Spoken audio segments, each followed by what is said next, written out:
Les relations sont un élément important des liens et du développement humain. Pour être encore plus précis, une relation intime est une relation interpersonnelle qui implique une intimité physique et ou émotionnelle. Il peut s'agir d'un membre de la famille, d'un ami, mais surtout d'une personne que l'on aime et que l'on souhaite engager dans une relation intime. Selon Cardin de Sico, l'intimité est définie comme un processus où deux personnes essayent de se rapprocher l'une et l'autre, en viennent à se connaître l'une et l'autre dans ce qu'elles ont au plus profond d'elles-mêmes, établissant ainsi une interdépendance où chacune a besoin de l'autre pour satisfaire ses besoins et ses aspirations personnelles. La théorie queer nous incite à examiner la manière dont l'hétéronormativité façonne le monde. La théorie de l'attachement, qui a été introduite par la psychologue Mary Ainsworth et le psychiatre John Bowlby, explique la qualité de l'attachement vécu au cours de la première relation d'une personne et la façon dont il détermine sa réaction à l'intimité tout au long de sa vie.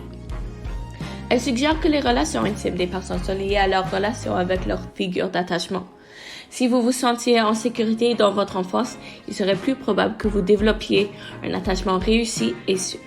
Si vous n'avez pas été constamment réconforté et que vous n'êtes pas senti en sécurité pendant votre enfance, il est plus probable que vous ayez des difficultés à comprendre les émotions et les sentiments, ce qui finit par limiter votre capacité à établir ou à maintenir des relations stables.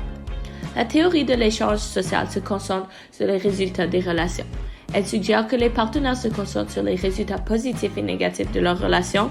Selon cette théorie, les gens évaluent leur relation à la fois en termes de récompenses et de coûts réels et des coûts anticipés. Ils évaluent également les résultats de leur relation en fonction de leur niveau de comparaison des deux niveaux et alternatives.